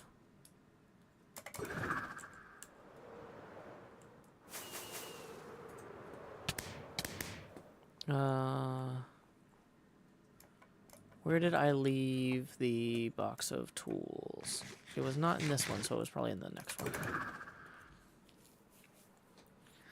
I do like having these different colors. I feel like that actually is, compared to like when I had all of them orange or all of them pine tree for different holidays, having them a bunch of different colors is kind of more fun. Whoa. Did my elytra just die? No, it just didn't kick in. Oh yeah, we should probably pick up some of these blocks too before they all despawn. Just as a treat, we can have some blocks.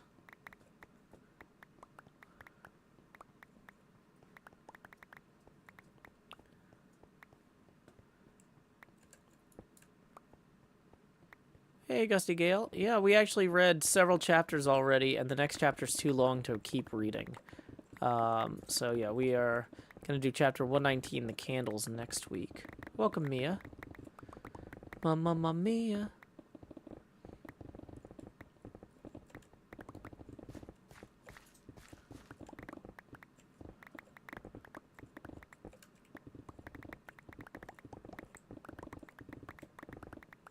Hey, we got a tip rolling in. Let's take a second from our mining and see who we need to thank. It looks like we got 20 rolling in from Gritmonger, who says, Grit condones expansion, but does not predict ocean-borne caskets. Well, we'll have to wait and see, won't we?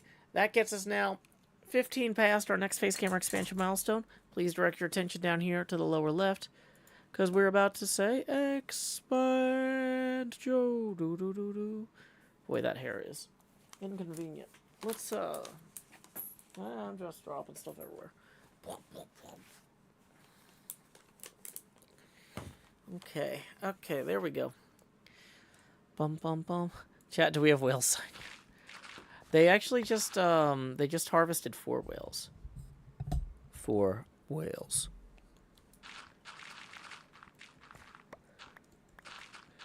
Well, or they killed 4 whales and then they harvested them. Welcome, Andrew Webb. Glad you could join us. This is me doing a really poor job of packing it in on the mining so I can go do the deep slate thing. But, like, this is so much easier. But the deep slate we actually really do need for this week's builds. And the point of the stream is to prepare me for the upcoming week. Which, I mean, this digging does help with, but it's not quite as urgent as getting all that cobbled deep slate. Good night, Stu, my guy.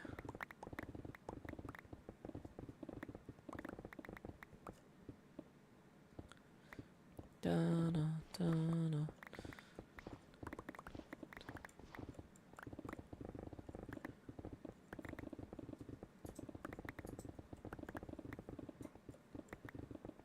Okay.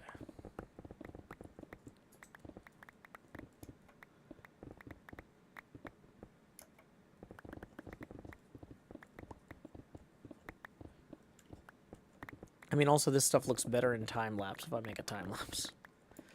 Which I might not. There might not be a time-lapse of this one.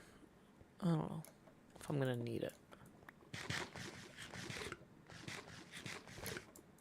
Okay. Mostly Sun says, hey friends, I usually mostly lurk. Or I usually lurk, not mostly. But I thought I'd say hi. I got my TCG cards in the mail the other day. Got lots of Joe cards, no signed ones though. Well, no worries. My streaming schedule and my personal appearance schedule are available at joehills.net/soon. I'll be at PlayOnCon July 3rd through 6th in Columbiana, Alabama. And I'll be at Tennessee Game Days in Franklin, Tennessee, March 28th through 30th. So if you have Joe Hills cards that you want signed, that is the way to get it done. Come out and say hello. Okay.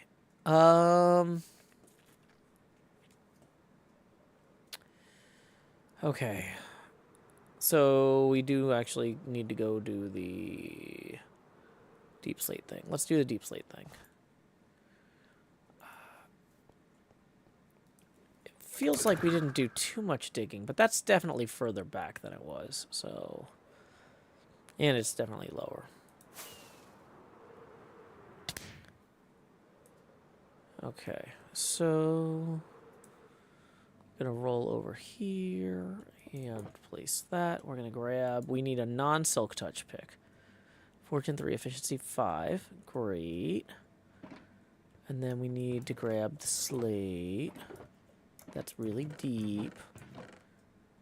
Smooth basalt, deep slate, deep slate, deep slate. Yeah.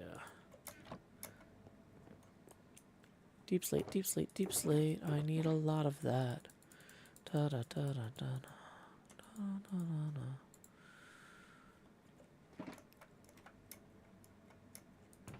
Okay. Boom, boom, boom. Oh, getting things done. Now that we're ready to do actual work, I think we should take down the setting up now sign. Okay. I do need a place that I can harvest this that is not going to be easily dug into. Yeah, let's put it here. Then I can sleep in that bed if I need to. So, like, I wonder... oh, yeah. I had a thing for this. Foot pedal. There we go.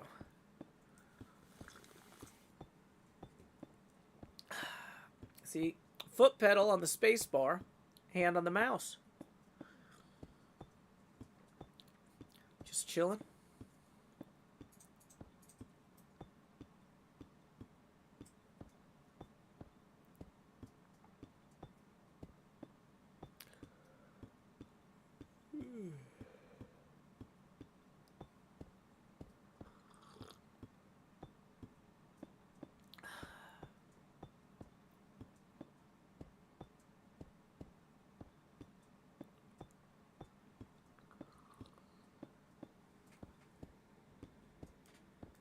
I really need to fix that thing in the front parking lot that's not parallel, or not symmetrical. It's been bugging me for a while.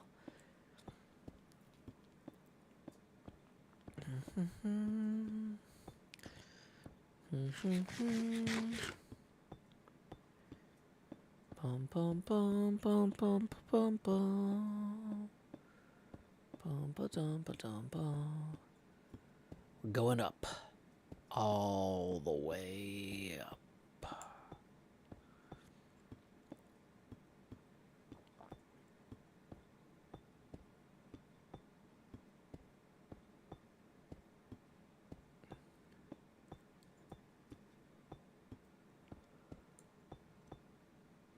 How high is build height? I've gone through 3 stacks already. I should probably figure this out at some point. We are currently at Y277. Is it 314? Yeah, I guess we're going to get up there soon enough.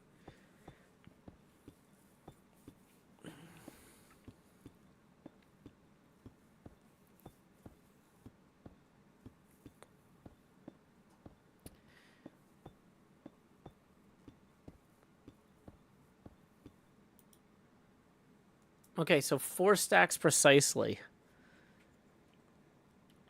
to reach build height.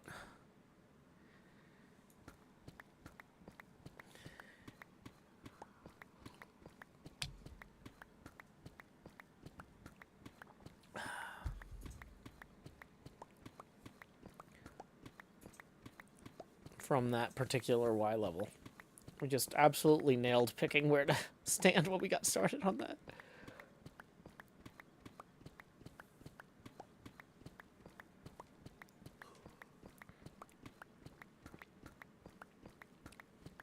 Hey, looks like we might have got another tip rolling in. Let's see who it's from. Thank you very much to Martin for tipping 5. We were $5 away from the next Face Gamer expansion milestone. Now we're evenly there. Woo! Thank you very much to Martin, who writes $5 for $5 worth of abacus bead movement. Well, since that movement got us to a milestone, you also get $5 worth of expand joy.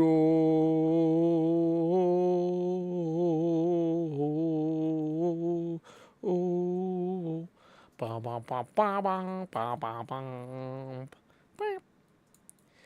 Alrighty, so that Joe Pasty is still at 100 because we are $40 away from the entrance of the Jost, $20 away from our next Face Gamer expansion milestone. Tips are welcome via paypal.me/JoeHills and YouTube Super Chat.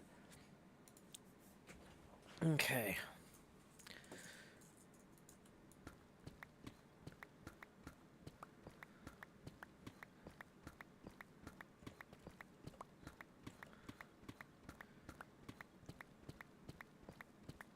Okay, so what was I going to do? Oh, yeah, I was going to check.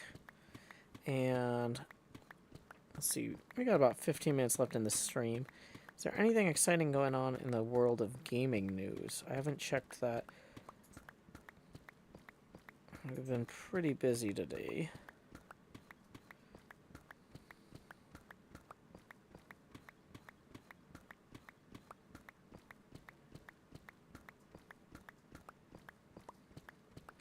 PlayStation Network was down for 19 hours, apparently. Well, I don't have a PlayStation, so I didn't know that. Steam updates its guidelines on ads.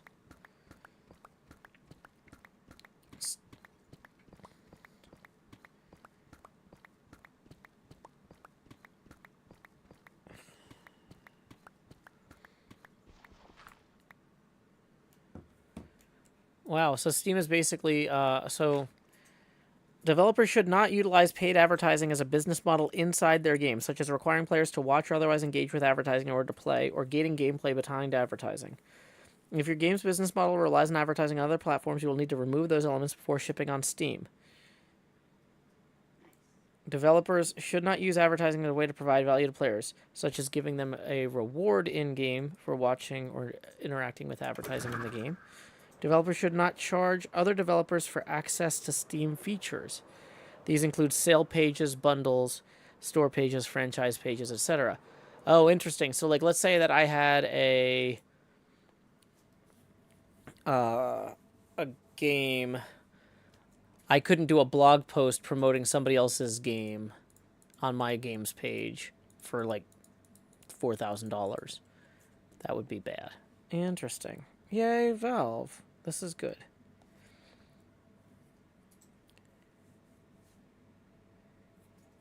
So, yeah, cross-promoting games is fine as long as you don't pay, as long as you don't charge other game creators to do that.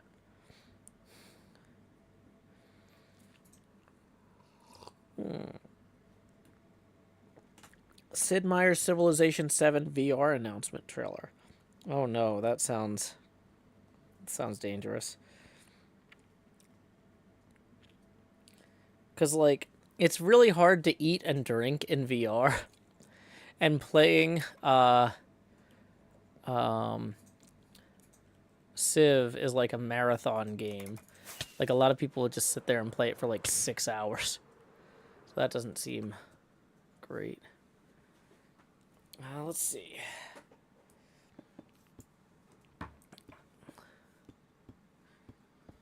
What else?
Uh-oh. Well, I think we're going to be okay without having phantoms attack us since we are pretty, decently high up. And slept recently. Mailman Dave says, I've one more turn myself until sunrise more than once with Civ. I will say Civilization is the only game that I think I've, outside of, a charity marathon event where, I was intentionally, streaming for a super long time. The only game I think I've accidentally streamed for 12 hours was Civilization. Where it's just I start streaming in the morning and I just eaten. And then at lunchtime, I'm like, hey, guys, I'm just going to put on some music real quick and grab a snack. And dinner rolls around. Yeah, I don't do a good job of taking care of myself in general without the daily routine of taking care of a child. Summers are really hard for me when my daughter's at her mom's. But, yeah, Civilization is just, that on hard mode. It's are you sure you want to hydrate? It's I could go get a soda, or I could not. And, with a VR helmet where you have to take it off, also, VR helmets are not good for games that you play for extended periods of time.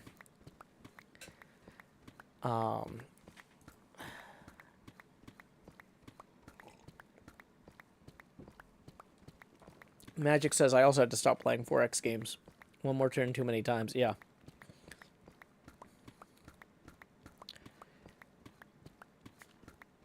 Boom, boom. Boom, boom.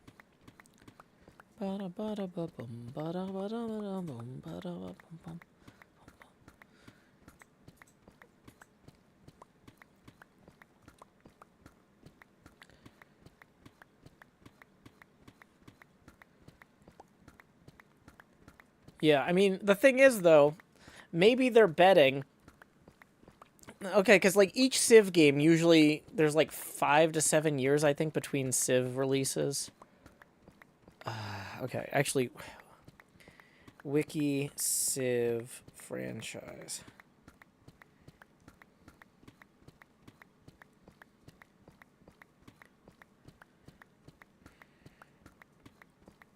So Civilization was 1991. 1996 was Civilization 2. 2001 was Civilization 3. So that's 5 to 6 years. Civ 4 came out in 2005. Civ 5 came out in 2010. So that's another 5-year gap. Civ 6 came out in 2016. Civ 7 came out in 2025. Okay. So that's a 9-year gap. So maybe they're thinking... Yes. Maybe they're thinking that in 4 years, VR helmets will be way lighter, right? What are we working on? We're working on Bell Laboratories Research and Development Campus. Here's a link to that, Welty.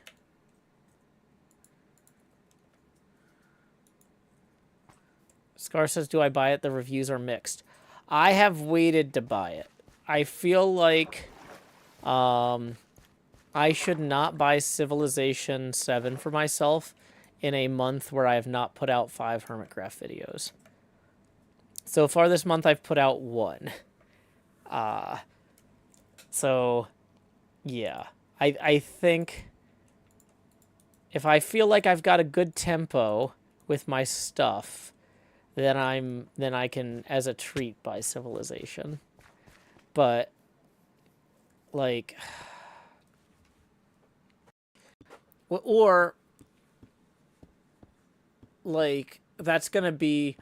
or my other fallback on that is, like, when my daughter goes to her mom's for spring break.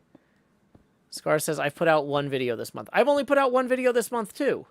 No, that's what I'm saying. Well, I mean, it's also only, like, the 5th. Oh, gosh, it's the 8th. Yeah. Yeah, I mean, I'm also at 1 video so far this month. But, like, yeah. When my kid goes on spring break, since I probably won't be able to afford to do anything fun, like traveling with Badger during that time, and I'm going to have a bunch of extra downtime, maybe I'll buy Civ then and do some streams. Because that'll also give them time to fix any game-breaking bugs and stuff. Because I think spring break is like next month.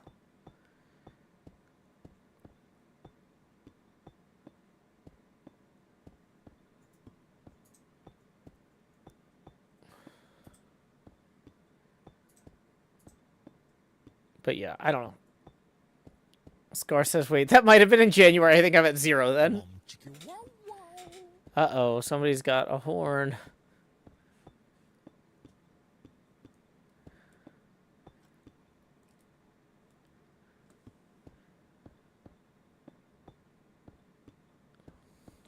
Presumably there's another hermit nearby then.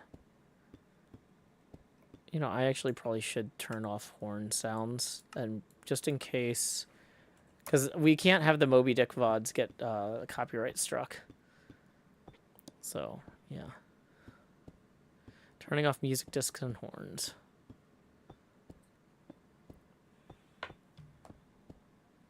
I think that was Tango, so I don't think that was an actual song.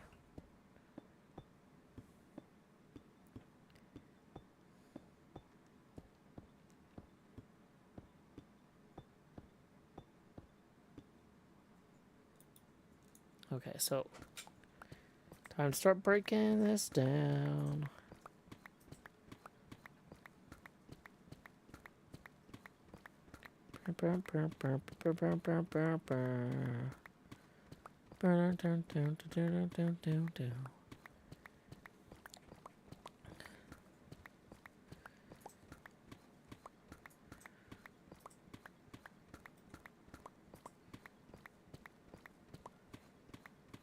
People seem to be mad at the UI for the game. I mean, all the reviews I've seen where somebody complained about it were like, yeah, I spent 16 hours playing Civ yesterday, and it doesn't really seem like it's done exactly the way I would have liked. And I'm like, yeah, but, like, it's clearly good enough that you still played it for 16 hours, bud. I mean, you know, they can't have screwed it up that bad, you know?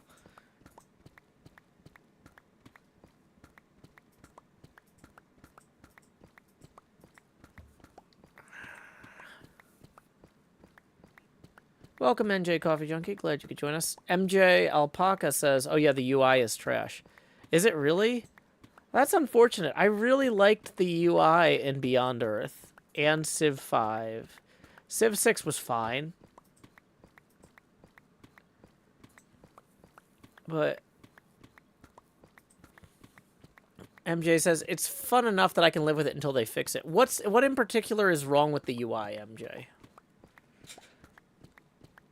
What would you say? What do they need to fix? Because, like, I have literally not seen... Whoa! Hi, Cub.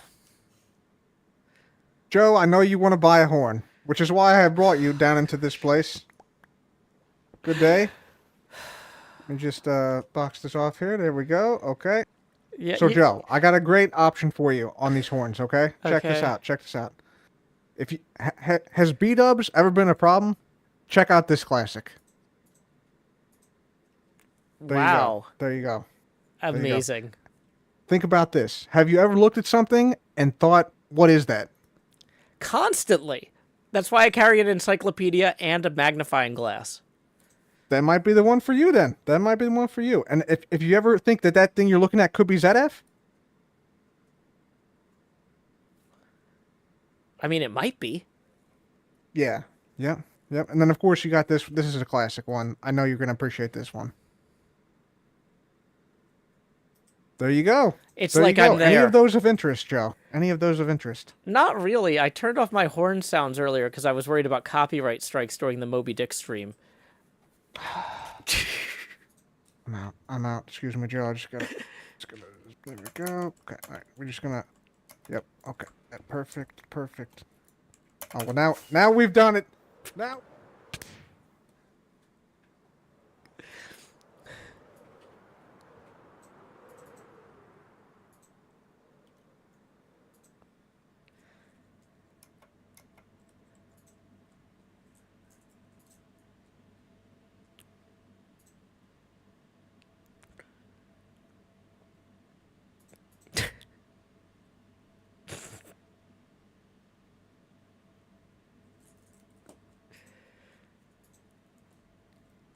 What? He's not using the exploding fireworks?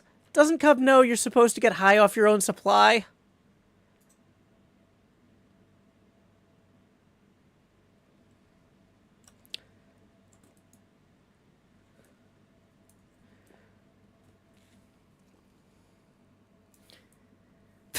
Scar says you made an enemy tonight, Joe.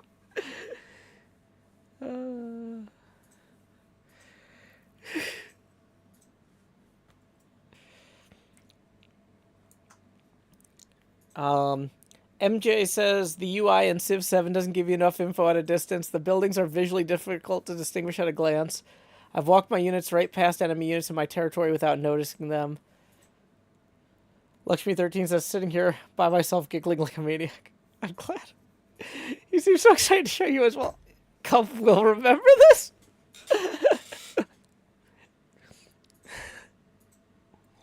Yeah, it is probably time to actually wrap up. Let's go ahead and do last call for tips. If you enjoyed this, tips are welcome via paypal.me/showhills and YouTube Super Chat. We actually did get the Cobble Deep slate. We're going to need to continue working inside the build. And a tip already has just rolled in from Haley, who says, watching your live streams is a nice way to spend one's birthday. You know, I know a little song about those. I learned it in high school Spanish class.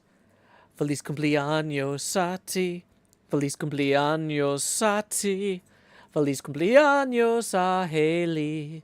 Feliz cumpleaños a ti. y muchos más. So thank you very much to Haley for that 5. That puts us now 15 away from the next face camera expansion milestone. Okay.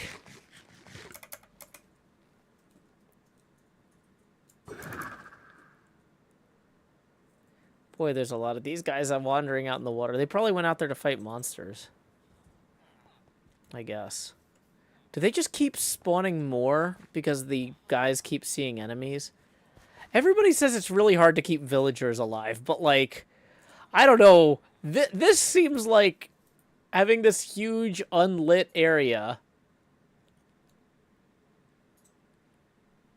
with a bunch of beds on a beacon, and they're fine. Like, how hard can it be? Okay. Sorry, you guys. I'm cutting past. Okay. So we're going to head over here now. Yep, it's a village beacon. Woo. Okay, so we do have some tiles left over, but now we've got more. Now we can make more.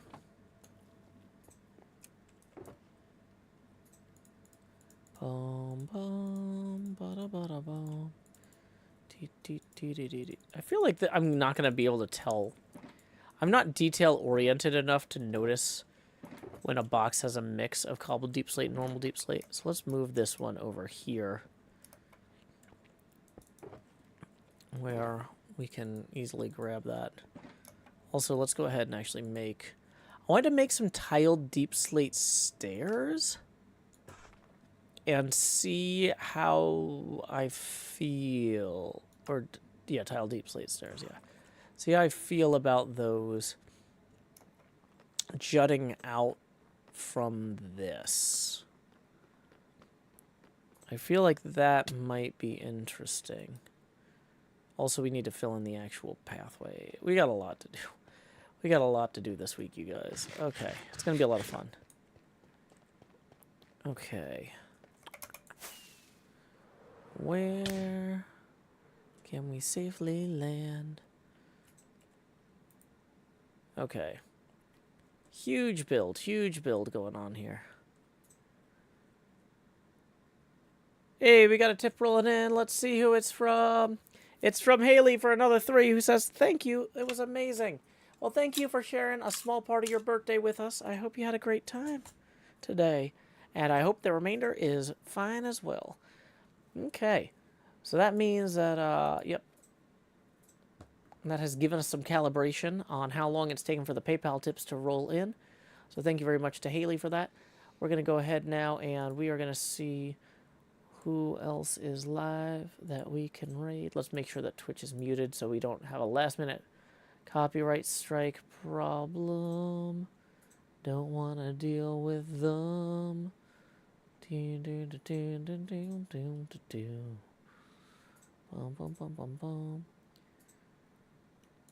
Ooh, are there actually animals on Ping the Net's Winter Storm cam?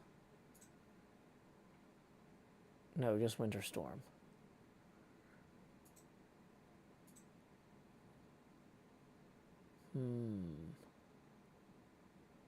Well, let's go ahead and raid Ping the Net's Winter Storm cam, I guess. And when you get over there, our raid message is, howdy y'all, Joe Hills raid here. Until next time, y'all, this is Joe Hills from Nashville, Tennessee. Keep adventuring.